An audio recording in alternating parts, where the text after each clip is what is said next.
Hello दोस्तों, welcome to my channel called LevelUp Edu PTE. Today we are going to discuss about writing module. Writing module માં જે પહેલું task છે summarize written text એ આપણે આજે discuss કરવાના છીએ.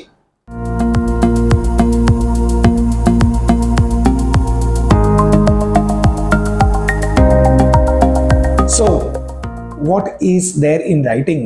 There are two tasks in writing. One is summarize written text and second one is write essay. Today, right now in this video, we are going to decode આપણે summarize written text કેવી રીતે કરવાનું છે, કેટલા quantity આવે છે, શું template છે એનું, કેટલા વર્ડ્સમાં લખવાનું છે, બધી જ માહિતી હું આપવાનું છું આજે. ચલો તો આપણે સમજીએ summarize written text કેવી રીતે કરવાનું હોય છે. મિત્રો આવી જઈએ આપણે writing task 1 summarize written textમાં.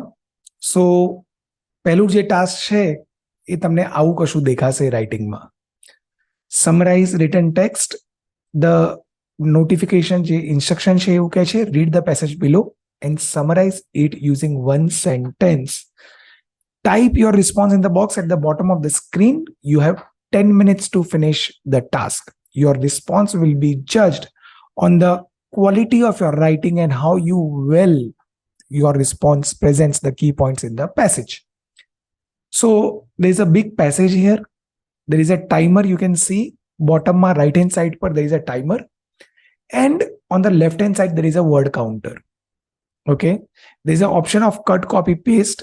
So, તમે આ જે ટેક્સ્ટ છે એની સમરી, એનું પ્રિસાઇઝ, એનું બ્રીફ આપણે વાંચીને અહીંયા લખવાનું છે મિત્રો. નાઉ what I would suggest is કે તમારા પાસે જે 10 મિનિટ છે ને એ ટાઈમને આપણે ડિવાઈડ કરી નાખીએ. ડિવાઈડ કેવી રીતે કરીશું? ડિવાઈડ આઈ વુડ સજેસ્ટ પહેલા 3 મિનિટ તમે આ આખા પેસેજને રીડ કરો. આખી સારી રીતે રીડ કરો. જે ઇમ્પોર્ટન્ટ વર્ડ્સ છે અંદર એને તમે માર્ક કરો. જે ડેટ્સ છે કોઈ રાઈટ, કોઈ વસ્તુનું નામ છે, કોઈ કન્ટ્રીનું નામ છે એને અંડરલાઈન કરો. યુ ઓલ્સો ફાઇન્ડ કે કયું વર્ડ વારવાર રિપીટ થાય છે. હવે તમે જો આ પેસેજ વાંચશો ને, તમે એક ડાવરી કરીને જે શબ્દ છે એ વારવાર રિપીટ થાય છે. ગિફ્ટ ગિવિંગ વારવાર રિપીટ થાય છે. પ્રેઝન્ટ્સ રિપીટ થાય છે. So the main idea revolves around that word dowry or gift giving or presents, right? So what I would suggest is કે તમે જ્યારે બી આવી રીતે summarize written text કરો તો એમાં પહેલા 3 minute you have to give to read.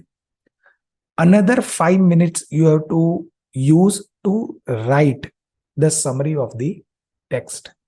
અહીંયા તમારે summary લખવાની છે આ જગ્યા પર. So you use another 5 minutes to write. So 5 and 3 is 8 minutes.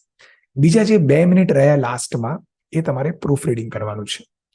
Proof reading મિત્રો બહુ જ ઇમ્પોર્ટન્ટ છે પીટીઈમાં, જ્યાં બી તમે કીબોર્ડ યુઝ કરો છો, જ્યાં બી તમે રાઇટ કરી રહ્યા છો. પ્રૂફ રીડિંગમાં મેજરલી તમારે જે ધ્યાન રાખવાનું છે એ સ્પેલિંગ મિસ્ટેક. કેપિટલ આલ્ફાબેટ્સ તમે પ્રોપરલી યુઝ કરી રહ્યા છો કે નથી કરી રહ્યા. કેપિટલ આલ્ફાબેટ્સ આપણે 3 જગ્યા યુઝ કરીએ છીએ. First, starting of the sentence. Second, friends, is I if it is alone. And third one is proper nouns. Proper noun એટલે નામ. કોઈ માણસનું નામ હોય, કોઈ જગ્યાનું નામ હોય, કોઈ રિવરનું હોય, કોઈ રોડનું હોય, રાઈટ? કોઈ મૂવીની હોય, કોઈ મેગઝીન, કોઈ બુકનું હોય. So all this will start with capital alphabet. Otherwise, you are not going to use capital alphabet anywhere. આ જે ટેક્સ્ટ છે, ટેક્સ્ટમાં કોઈ વર્ડ કેપિટલ છે તો તમે કેપિટલ યુઝ કરી શકો છો. તમારે જેટલા બી પંચ્યુએશન માર્ક્સ છે, કોમા છે, ફૂલ સ્ટોપ છે, ક્વેશ્ચન માર્ક છે, એક્સક્લેમેશન સાઇન્સ છે તો એ તમારે સ્પેસ પ્રોપરલી કરવાનું છે. For example, you will see that there is a word cold people અને પીપલ પછી કોમા છે તો કોમા પહેલા સ્પેસ નથી પણ કોમા પછી સ્પેસ છે. So you can see for example અહીંયા પીપલ છે, પીપલ પછી કોમા છે, સો કોમા પછી સ્પેસ છે, કોમા પહેલા સ્પેસ નથી. એવી રીતે જ ડોટર અહીંયા વર્ડ છે, સો ડોટર પછી ફૂલ સ્ટોપ છે, ફૂલ સ્ટોપ પહેલા સ્પેસ નથી, ફૂલ સ્ટોપ પછી સ્પેસ છે. So you have to take care of all this thing when you are writing. તમે જુઓ કે તમે કોઈ વર્ડ લખો. For example, if I M writing dowry and if I am putting it comma, then you write another word, money or property, right? So just see કે તમે full stop આપો તો ફૂલ સ્ટોપ હોય, પછી directly don't write the word the parents, right? So this would be mistake. Don't do this mistake. અહીંયા તમારે બે mistake છે. એક તો what will happen is, because there is no space here, computer will detect as if it's just one word, property dot the. તો એ આપણે નથી કરવાનું. પ્રોપર્ટી ફૂલ સ્ટોપ પછી આપણે સ્પેસ આપવાનું છે. અને because there is a new line starting, તમારે ટી કેપિટલમાં કરવાનું છે. આ બધું ધ્યાન રાખવાનું છે. Just see when you are writing anything, આપણે સમરી લખવાની છે એટલે આપણે અહીંયાથી જે વર્ડ્સ છે તમે ઉપાડી શકો છો. અને કાં તો પછી તમે પોતાના વર્ડ્સ બી યુઝ કરી શકો છો, સિનોનિમ્સ યુઝ કરી શકો છો, words with same meaning use કરી શકો છો. યુ હેવ ટુ એન્શ્યોર કે જે લખેલું છે એનું જ તમે સમરી લખી રહ્યા છો. તમારું પોતાનું કશું નથી નાખી રહ્યા. તમારી પોતાની સમજ, તમારા પોતાના મિનિંગથી કશું તમે નથી નાખી રહ્યા. જે બી લખવાનું છે અહીંયા જે લખેલું છે એના વિશે જ લખવાનું છે. This is a topic about dowry. ડાઉરીની હિસ્ટ્રી, ડાઉરી કેવી રીતે શરૂ થયું એ બધું જ અહીંયા સમજાવવામાં આવ્યું છે આ ટેક્સ્ટમાં.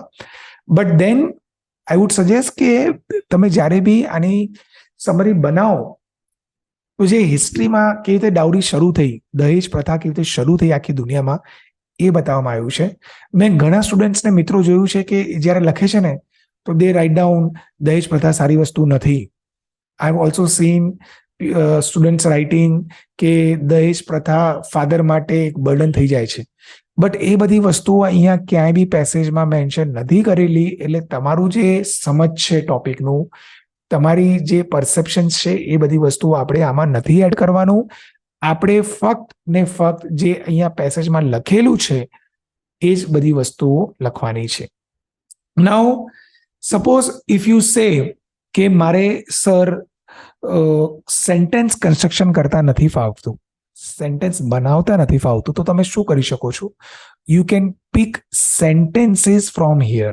યસ, તમે ઉપરથી તમને જે લાગે કે આ ફ્રેઝ આખો ઇમ્પોર્ટન્ટ છે તો તમે આખા ફ્રેઝને ઉપાડી શકો છો. ફ્રેઝ એટલે કોમ્બિનેશન ઓફ 4-5 વર્ડ્સ.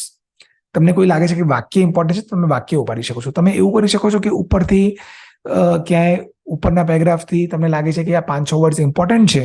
સપોઝ અહીંયા ઇમ્પોર્ટન્ટ લાગી રહ્યું છે, in many places around the world weddings or formal occasions accompanied by gift giving and rituals, you can pick up the whole sentence.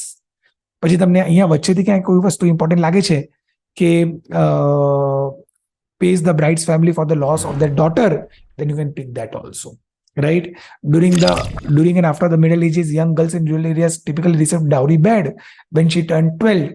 You can pick that as well and combine them with different kind of connectors. Yes. So what you will do is you will connect with different kind of connectors, conjunctions. What are connectors or what are conjunctions? Conjunctions are mitro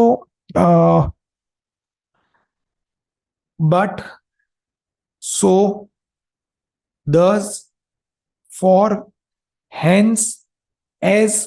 આ બધા શબ્દો are conjunctions and you can use these words to connect the full sentence and write it down in a manner that it is grammatically correct.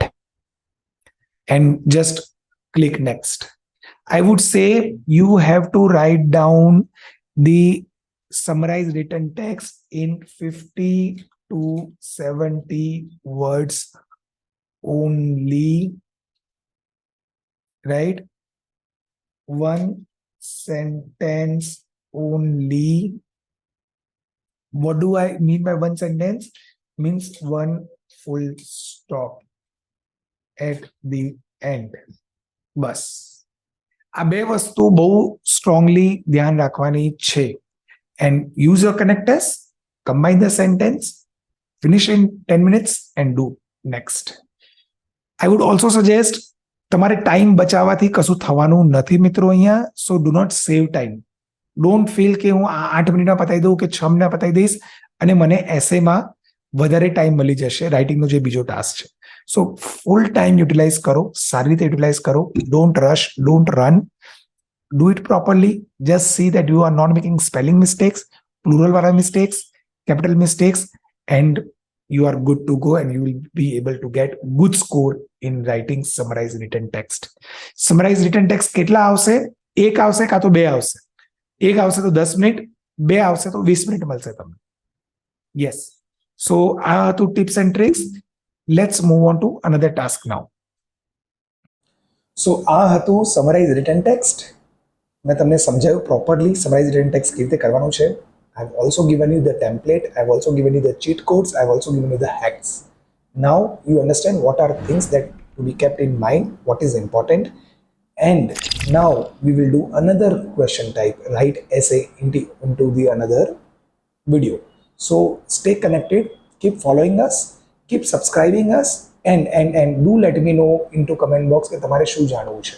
You can also come to our office. You can meet us. અમે online offline બંને PT training બી આપીએ છીએ. સો તમારે જો સારી રીતે શીખવું હોય, સમજવું હોય, તો do join our course. Thank you so much for watching us.